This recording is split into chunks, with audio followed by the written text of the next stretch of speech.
Hello! మనం ఈరోజు ద్వేషం అనే విషయం గురించి తెలుసుకుందాం. యాక్చువల్‌గా మనిషి ప్రేమను మర్చిపోవచ్చు. కానీ ద్వేషాన్ని మర్చిపోలేడు.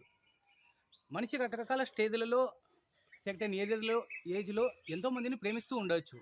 ఒక ఏజ్‌లో ఒకరిని తర్వాత మరొకరిని ఎవరి మీదైనా ప్రేమ పుట్టవచ్చు. కానీ ప్రేమను మర్చిపోతూ ఉంటాడు. కానీ ద్వేషం అనేది మర్చిపోవడం దాదాపు చాలా వరకు అసాధ్యం. ఈ ద్వేషం అనేది ఎలా మర్చిపోవాలంటే యాక్చువల్‌గా ఇప్పుడు ఒక టీచర్ ఉంది. స్కూల్‌లో ఒక బ్లాక్ బోర్డ్ మీద కొన్ని రాస్తూ ఉంది.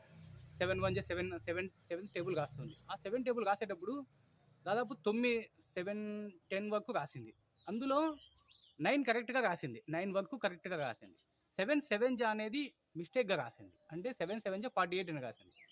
అప్పుడు ఈ ఫస్ట్ బెంచ్‌లో కూర్చున్న పిల్లలు ఏం చెప్తారు అంటే, మేడం మీకు 7 జా 49 అయితే 48 అని రాశారు అని చెప్తారు. అప్పుడు మేడం చెప్తుంది, నెగెటివ్ థింకింగ్ కాదు, పాజిటివ్‌గా థింక్ చేయాలి అని చెప్తుంది. నేను 9 కరెక్ట్‌గా రాశాను కదా! మీకు ఒక్కదాన్ని పట్టుకొని నన్ను క్వెషన్ చేయకూడదు అని టీచర్స్ చెప్తారు. అలాగే ఈ సమాజం కూడా చెప్తూ ఉంటుంది. చెడు చూడొద్దు, చెడు వినొద్దు, చెడు మాట్లాడవద్దు అని చెప్పి.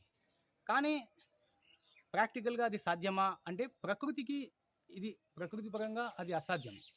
అంటే ఈ సైన్స్‌ని అర్థం చేసుకుంటే ఏముంది అంటే, సైన్స్ అంటే ఏమిటి అంటే ప్రకృతికి విరుద్ధంగా వెళ్ళడం కాదు. ప్రకృతిని అర్థం చేసుకొని, దానికి అనుకూలంగా మన జీవన విధానాన్ని మార్చుకోవడమే సైన్స్.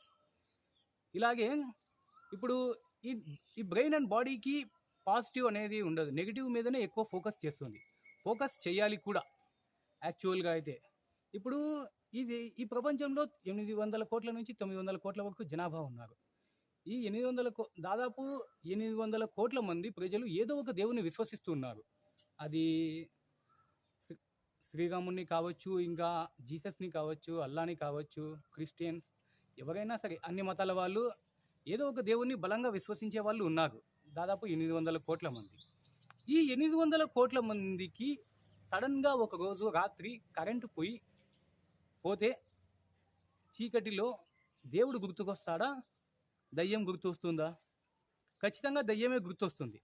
ఎందుకు అంటే బ్రెయిన్ అండ్ బాడీకి ఫస్ట్ దేవుడున్నాడు, కాపాడుతాడు అనే నమ్మకం కుదరదు. దయ్యం ఉంటుందేమో అని ప్రోగ్రామ్ అయింది కాబట్టి, దయ్యం నుంచి ఎలా బయటపడాలి అని మాత్రమే తనను తాను కాపాడుకునే ప్రయత్నమే ఈ బాడీ చేస్తూ ఉంటుంది. ఈ సైన్స్ కాబట్టి ఈ పాజిటివ్ థింకింగ్ వల్ల ఉపయోగం ఏమీ లేదు. ఎందుకంటే నేచర్‌లో పాజిటివ్ మాత్రమే కాదు, నెగెటివ్ కూడా ఉంది. ఎంత మనం పాజిటివ్ సైడ్ బలంగా గుంజినా కూడా నెగెటివ్ అనేది కూడా దాని ఇంపాక్ట్ అంతగా ఉంటుంది. మనం అర్థం చేసుకోవాల్సింది ఒకటే, సైన్స్‌ని అర్థం చేసుకొని, ఈ నేచర్‌ని అర్థం చేసుకొని దాని ప్రకారం మన జీవన విధానాన్ని కొనసాగించాలి. ఇలాగే ఇప్పుడు ఈ టాపిక్ అది కాదు. ద్వేషం అనే దాని గురించి మనం మాట్లాడుతున్నాం.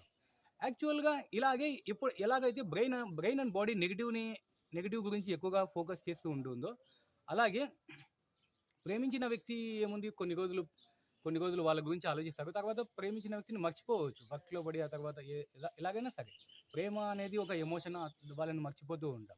కానీ ఈ ద్వేషం ఏం చేస్తుంది అంటే మన బాడీలో మన హార్ట్ బీట్‌ని పెరిగేలా చేస్తుంది. మన ఎఫిషియన్సీని దెబ్బతినేలా చేస్తుంది. ఇలా ఇలా చాలా ఇంపాక్ట్స్ దీని మీద ఉంటాయి. ఇప్పుడు ఈ ద్వేషం తగ్గాలి అంటే ఏం చేయాలి అంటే, మనకు మనం ఒప్పుకోకపోయినా మన యాటిట్యూడ్‌కి ఫేవర్‌గా ఈ ప్రపంచం ఏమీ ఉండదు.